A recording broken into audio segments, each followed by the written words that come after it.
MS Dhoni and Saurav Ganguly இந்திய கிரிக்கெட்டை கட்டியமைச்ச ரெண்டு ஜாம்பவான்கள் அப்படின்னு சொல்லலாம்.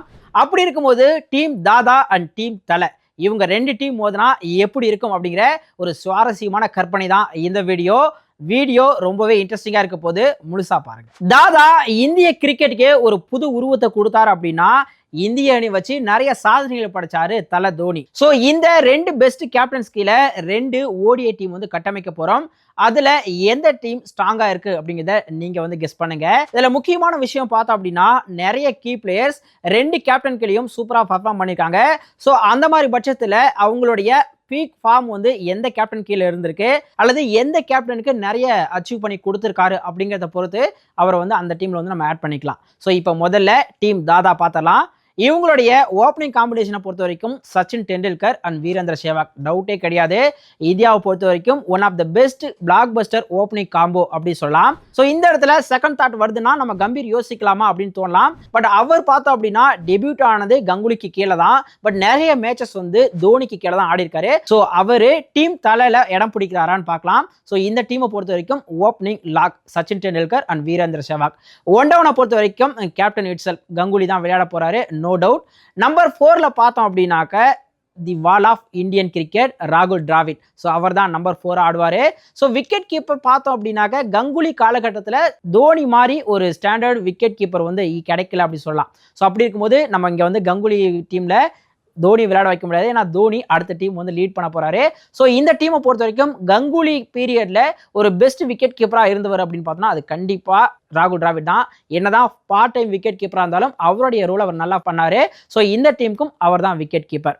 ஸோ நம்பர் 5ல பார்த்தோம் அப்படின்னா no doubt obvious choice Yuvraj Singh. Yuvraj Singh பார்த்தோம் அப்படின்னா நம்ம நம்பர்ஸ்னு பார்க்கும்போது கங்குலி விட தோனிக்கு கீழே நிறைய மேட்சஸ் ஆடி இருக்காரு. பட் ஆனாலும் கூட கங்குலி பீரியட்லேயே யுவராஜ் சிங் தனக்குன்னு ஒரு இடத்த இந்தியன் டீம்ல சீல் பண்ணிட்டாரு. ஒரு பெஸ்ட் பிளேயராகவும் எமர்ஜ் ஆயிட்டாரு. ஸோ அதனால கண்டிப்பா அவருக்கு வந்து இந்த டீம்ல இடம் இருக்கு. ஸோ இப்போ பார்த்தோம் அப்படின்னா நம்பர் 5 வரைக்கும் சீல் பண்ணிட்டாங்க. ஸோ இந்த டீமை பொறுத்த வரைக்கும் நம்பர் 6 ஃபிக்ஸ் பண்றதா கொஞ்சம் டஃபஸ்ட் டாஸ்க்னு சொல்லலாம்.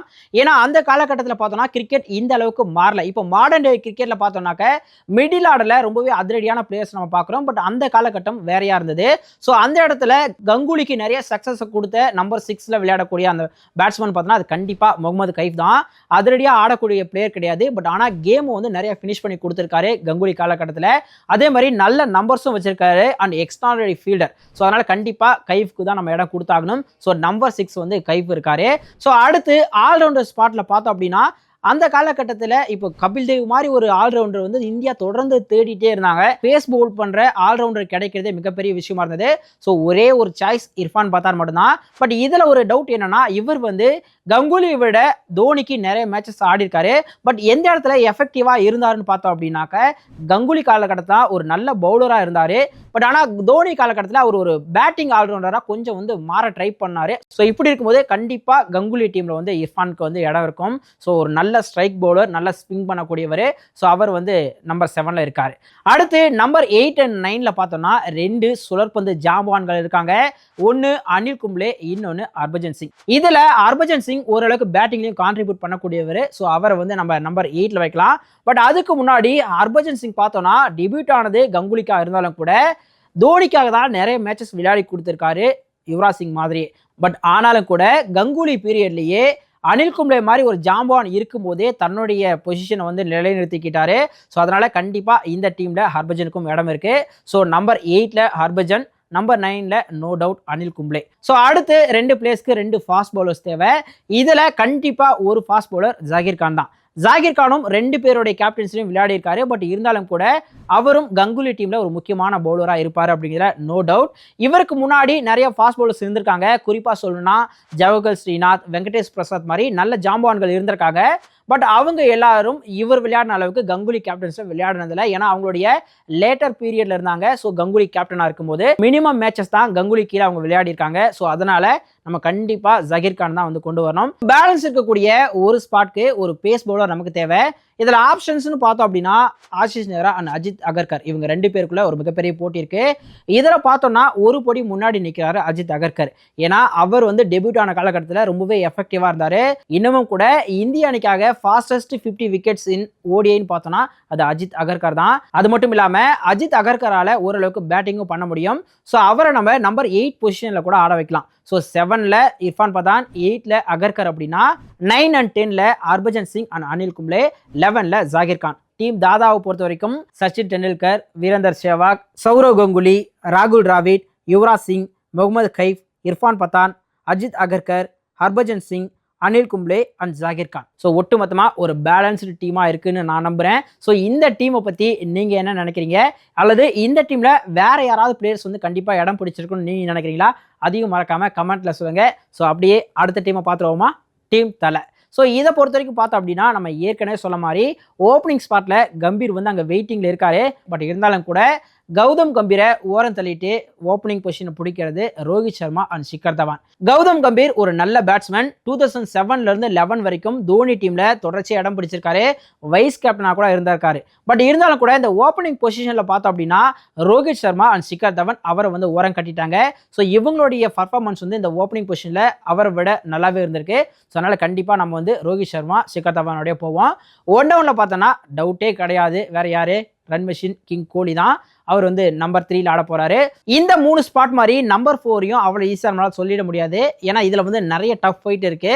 பட் இருந்தாலும் கூட நம்மளுடைய சாய்ஸ் அஜிங்கியா ரஹானே. சூப்பரான பேட்ஸ்மேன். நம்பர் 4ல பர்ஃபெக்டாக செட் ஆகக்கூடிய ஒரு பேட்ஸ்மேன் அஜிங்கியா ரஹானே. தோனி கீழே கிட்டத்தட்ட 50 மேட்சுக்கு மேலே ஆடிருக்காரு. 1600 ரன்களுக்கு மேலே அடிச்சிருக்காரு. ஸோ அதுக்கு அடுத்தபடி சாய்ஸஸ்ன்னு பார்த்தோம்னா அம்பத்தி ராய்டு இருக்காரு, ராபின் உத்தப்பா, தினேஷ் கார்த்திக், நிறைய பிளேயர்ஸ் உள்ள வெளியே அப்படின்னு இருந்திருக்காங்க. கன்சிஸ்டண்டாக இருந்தது கிடையாது. அம்பத்தி ராய்டு கூட பார்த்தோம்னா நல்ல ஒரு ஸ்டார்ட் வச்சிருக்காரு. தோனி கீழே 39 மேட்ச் ஆடிருக்காரு, 1050 ரன்னுக்கு மேலே அடிச்சிருக்காரு. அதே மாதிரி ஆவரேஜ் கூட 40+ வச்சிருக்காரு.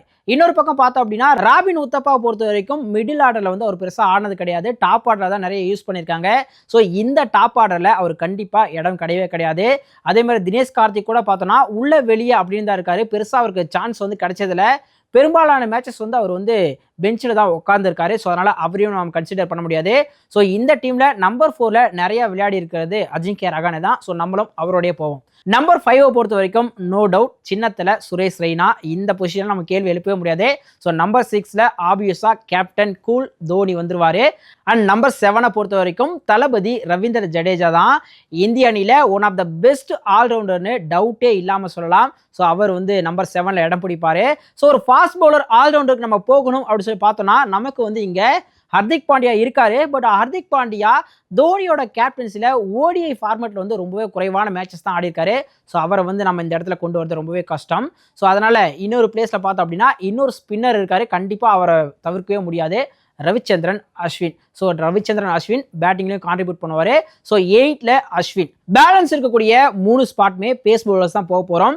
இதில் நம்பர் 9ல் பார்த்தோம் அப்படின்னா புவனேஸ்வர் குமார். கண்டிப்பாக அவரை தவிர்க்கவே முடியாது. அதுவும் தோனி ஏராவில் ஒன் ஆஃப் த பெஸ்ட் பவுலராக இருந்தார். அதுவும் நியூ பாலில் அவர் அடிச்சுக்க ஆளே கிடையாது. அதே நம்பர் 10ல் பார்த்தோம் அப்படின்னா ஷமி, இஷாந்த் சர்மா நிறைய பேர் இருக்காங்க. பட் இருந்தாலும் கூட இஷாந்த் சர்மா தோனிக்காக நிறைய மேட்சஸ் பண்ணியிருந்தாலும் கூட நமக்கு ஷமியா இஷாந்த் சர்மாவா அப்படிங்கிற ஒரு கேள்வி எழும்புது. பட் இருந்தாலும் கூட இஷாந்த் சர்மாவை விட ஷமி ஓப்பனிங்கில், மிடில், டெத்துன்னு எல்லாத்துலேயும் நல்லா பர்ஃபார்ம் பண்ணக்கூடியவர். ஸோ அதனால் கண்டிப்பாக நம்ம வந்து ஷமியோட போகலாம். So number 11 undoubtedly Jasprit Bumrah. பும்ராவை பொறுத்த வரைக்கும் 2016ல் தோனி கேப்டன்சியில் தான் இந்திய டீமுக்காக டெபியூட் ஆனார். வெறும் 17 மேட்ச் தான் தோனி டீமில் ஆடி இருக்காரு. ஆனாலும் கூட 34 விக்கெட் எடுத்திருக்காரு. ஸோ ரொம்பவே எஃபெக்டிவாக இருந்திருக்காரு. ஆவரேஜும் பார்த்தோம் அப்படின்னா 22 இருக்கு. எக்கானமியும் 4.24 தான். ஸோ ஒரு பெஸ்ட் பவுலராக இருந்திருக்காரு தோனி காலகட்டத்திலேயே. ஸோ கண்டிப்பாக இந்த ஒரு டீம் எப்படி இருக்குன்னு பாருங்க. Rohit Sharma, Shikhar Dhawan, Virat Kohli, Ajinkya Rahane, Suresh Raina, MS Dhoni, Ravindra Jadeja, Ravichandran Ashwin, Bhuvneshwar Kumar, Mohammed Shami and Jasprit Bumrah. So இதுதான் நம்ம செலக்ட் பண்ணியிருக்கிற இந்த 2 டீமும். ஸோ இதில் எந்த டீம் ரொம்பவே ஸ்ட்ராங்காக இருக்குன்னு நீங்கள் நினைக்கிறீங்க? உங்களோட கருத்துக்களை மறக்காமல் கமெண்ட்டில் சொல்லுங்கள். இந்த டீமில் ஏதாச்சும் சேஞ்சஸ் இருக்கணும்னு நீங்கள் நினைக்கிறீங்களா? ஏதாச்சும் பிளேயர்ஸ் மிஸ் பண்ணிட்டோமா? உங்களோட கருத்துக்களை மறக்காமல் கமெண்ட்டில் சொல்லுங்கள். அண்ட் இந்த வீடியோவை கிரிக்கெட்டை விரும்பி பார்க்குற உங்களுடைய ஃப்ரெண்ட்ஸ் அண்ட் ஃபேமிலிக்கு ஷேர் பண்ணுங்கள்.